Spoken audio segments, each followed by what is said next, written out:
Hai, ketemu dengan kita di podcast Pengadilan Tata Usaha Negara Pekanbaru. Salam santun, salam sehat selalu. Kali ini tayangan kita tidak membahas mengenai kompetensi dari Peradilan Tata Usaha Negara, tetapi kita akan membahas mengenai pembangunan zona integritas dan agen perubahan yang ada di Pengadilan Tata Usaha Negara Pekanbaru.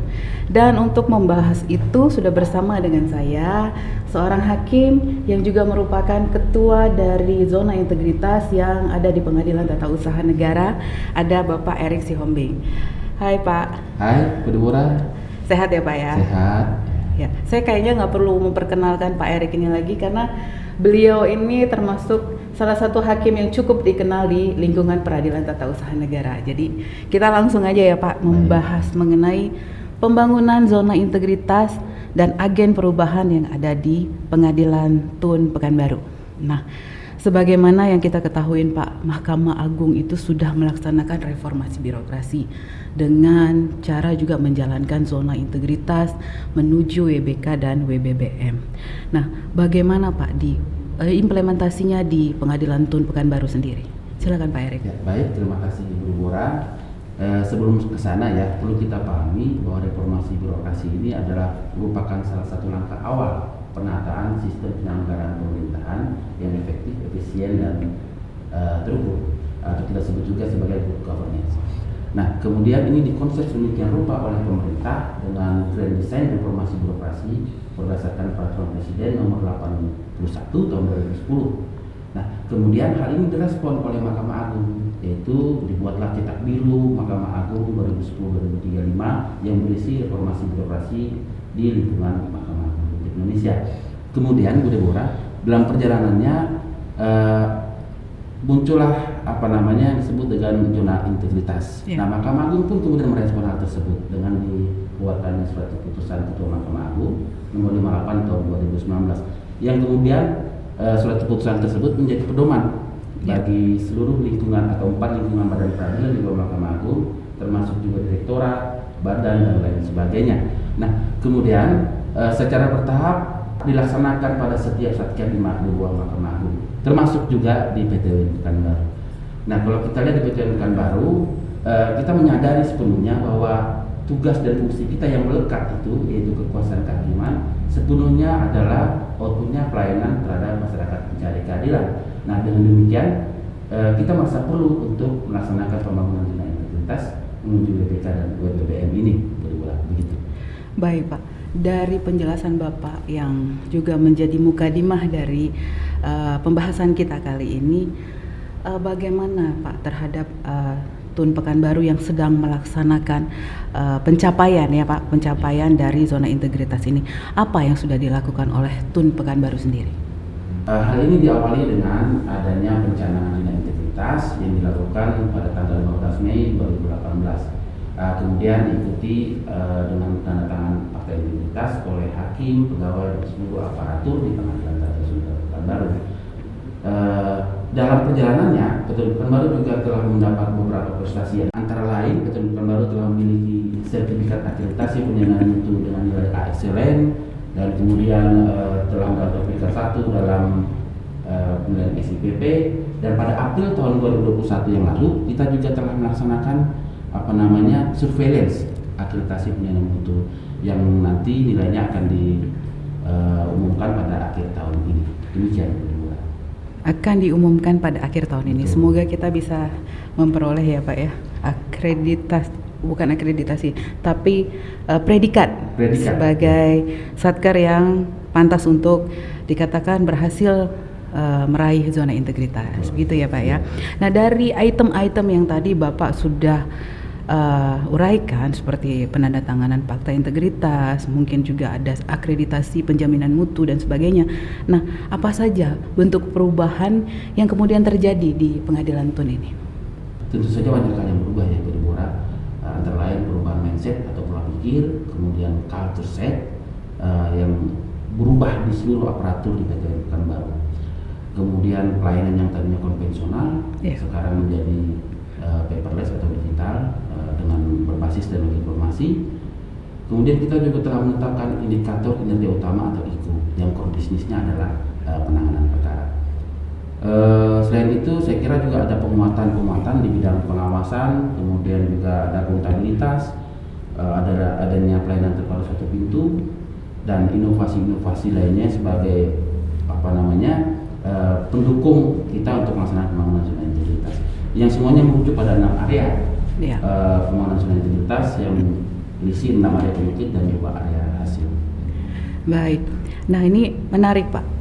Di dalam pembangunan zona integritas kita menemukan istilah role model dan agen perubahan atau mungkin agent of change ya Pak ya.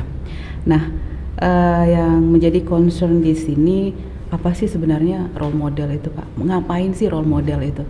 Ya, betul. Role model dan agen perubahan itu memiliki peran yang sangat penting untuk pembangunan zona integritas. Role model itu sendiri adalah seorang motivator ya Bu, yang melekat kepada ketua pengadilan atau pimpinan gitu ya Pak ya. Baik. Nah, sedangkan agen perubahan itu adalah reformer, itu individu dalam satker itu yang melakukan aksi-aksi perubahan. Itulah yang disebut sebagai agen perubahan. Dan agen perubahan itu bisa saja tidak harus merujuk pada individu tertentu atau jabatan tertentu, tetapi siapa saja aparatur di pengadilan itu yang melakukan aksi-aksi perubahan itu bisa saja disebut sebagai agen perubahan. Berarti seluruh betul. aparatur yang ada di peradilan tata usaha kecuali ketua pengadilan yang karena sudah menjadi role model begitu ya. Baik Pak. Kemudian bagaimana ini tadi kalau role model sudah jelas siapa. Nah, kalau misalnya agen perubahan itu perannya yang misalnya signifikan untuk kita rasakan langsung itu apa sih, Pak? Sebelum ke sana, seperti yang saya sampaikan sebelumnya, Ibu Deborah, seluruh aparatur peradilan di PT Pekanbaru misalnya itu dapat menjadi agen perubahan, tidak terbatas pada individu-individu tertentu atau jabatan-jabatan tertentu. Nah, kalau kita mengacu pada Permen RB nomor 27 tahun 2014 tentang pedoman pembangunan agen perubahan yang ditaati pemerintah, itu disebutkan agen perubahan adalah seorang yang memiliki integritas, memiliki kapasitas dan kinerja yang tinggi, kemudian mampu dia membangun partisipasi dan kebersamaan, mampu memberikan solusi atas masalah-masalah yang terutama sekali dia mampu untuk mencapai target dari organisasi. Nah, kalau di PT Pekanbaru kita lihat ya inovasi-inovasi yang ada, misalnya si Adil, kemudian ada inovasi lain yang sedang dikembangkan oleh beberapa aparatur peradilan di PT Pekanbaru, itu merupakan aksi perubahan. Mereka inilah yang bisa disebut sebagai agen perubahan. Salah satunya adalah podcast Santun kita ini. Oke, kalau podcast Santun itu bisa dikatakan satu inovasi gitu ya. Nah, kalau ini inovasi yang memang dikedepankan untuk pembangunan zona integritas, kalau gitu kita boleh dong disebut sebagai agen perubahan. Ya, tentu saja. Jadi saya ini agen perubahan ya Pak ya. Oh, terima kasih. Nah, paling tidak ya dengan adanya podcast Santun ini kan merupakan aksi perubahan yang dilakukan oleh individu-individu terbaik dari Pekanbaru. Ya, secara sederhana bisa saja kita sebut sebagai agen perubahan. Agen perubahan, secara implisit agen perubahan. Betul. Ya, baik. Kalau role model tadi sudah tertentu, kemudian memang role model itu memang harus ada dan dipegang mungkin ya oleh pimpinan gitu. Nah, kalau agen perubahan ini, itu kalau tadi dari penjelasan Bapak itu siapa saja boleh. Nah, apakah ada pemikiran Pak kita bisa menunjuk satu agen perubahan, satu sosoknya yang mungkin menjadi teladan, yang mungkin bisa dicontoh, kemudian mungkin lebih serius lagi kita bisa membuat semacam program atau rencana kerja terhadap agen perubahan ini sendiri. Bagaimana Pak? Baik, kalau kita berpedoman pada surat keputusan KMA, surat keputusan Ketua Mahkamah Agung Republik Indonesia nomor 58 tahun 2019, itu memang disebutkan di sana bahwa agen perubahan itu ditetapkan dan kemudian disahkan. Nah, bagaimana prosesnya? Yaitu melalui pemilihan. Pemilihan yang dibuat dalam suatu tim yang berisi unsur pimpinan, kemudian mencari individu-individu yang dianggap atau dinilai mampu memerankan sebagai agen perubahan. Oh begitu. Baik Pak. Kembali Pak ke zona integritas ini Pak. Nah, ini zona integritas ini kan dicapai bukan lantas begitu saja gitu. Jadi ada upaya-upaya untuk misalnya dari cara-cara yang konvensional, kemudian kita sekarang sudah beralih ke yang digital. Nah itu kan satu usaha juga ya Pak ya. Kemudian juga setelah itu ada penilaian, kemudian nanti dari penilaian itu akan diberikan atau tidak diberikan predikat zona integritas. Nah TUN Pekanbaru sendiri Pak, bagaimana mengikuti proses tersebut yang mungkin agak sedikit panjang juga Pak Erik? Kalau untuk PT WN Pekanbaru sendiri pada tahun ini merupakan penilaian pembangunan zona integritas menuju WBK yang kedua kalinya. Baik. Telah kita ikuti pada tahun sebelumnya, namun memang kita belum beruntung ya Pak ya. Kira begitu ya. Iya. Namun pada tahun ini kita bersama 9 satker lainnya di PT WN seluruh Indonesia mengikuti evaluasi atau penilaian terakhir terhadap pembangunan zona integritas menuju wilayah bebas korupsi.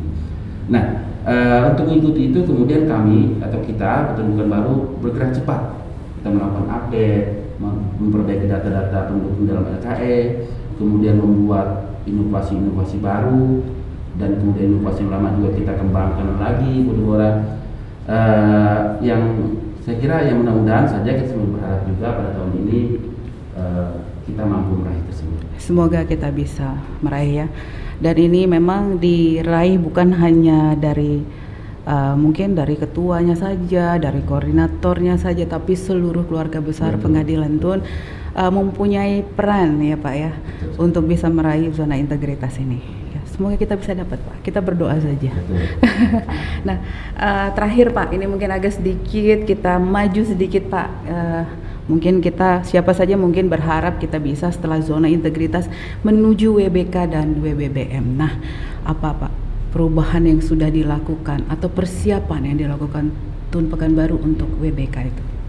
Ya tentu saja kalau kita bandingkan dengan tahun sebelumnya banyak sekali yang telah berubah di Pekanbaru.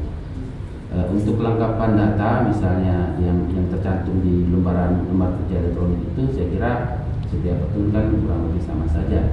Namun kami juga mungkin perlu menyampaikan pada hari ini bahwa salah satu syarat satker untuk memperoleh predikat WBK adalah dia memiliki peran atau fungsi yang strategis.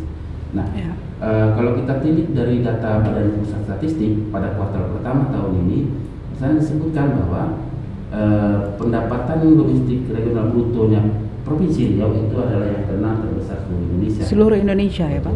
Nah, kalau untuk di luar Pulau Jawa dia adalah urutan kedua. Baik. Kemudian Provinsi Riau juga merupakan provinsi yang luas, salah satu yang terluas di Sumatera dengan kekayaan sumber daya alam juga yang luar biasa. Nah, dengan kondisi seperti ini, maka diperlukan penyelenggaraan pemerintahan yang baik di Provinsi Riau. Nah, PT Pekanbaru hadir adalah untuk sebagai kontrol yuridis yang bersifat eksternal terhadap penyelenggaraan pemerintahan tersebut. Saya kira dengan kondisi seperti itu membuat peran dan fungsi PT Pekanbaru itu strategis. Dengan peran seperti itulah maka salah satu syarat untuk WBK itu paling tidak PT Pekanbaru telah dengan kata lain PT Pekanbaru siap ya ini Pak untuk menuju WBK. Baik, setelah kita dapat zona integritas kita siap lagi untuk WBK dan WBBM. Terima kasih Pak Erik, sepertinya perbincangan kita menarik tapi mungkin kita bisa sambung di lain waktu dengan mungkin tema yang lebih menarik lagi. Ya, kita sekarang sedang konsentrasi untuk zona integritas. Terima kasih sudah menyaksikan kami. Semoga perbincangan ini bermanfaat dan kepada seluruh satker yang sedang menuju zona integritas untuk tetap semangat meraih predikat zona integritas. Sampai ketemu kembali di acara podcast kita selanjutnya dengan tema-tema yang lebih menarik lagi. Salam santun dan jayalah Peratun Indonesia.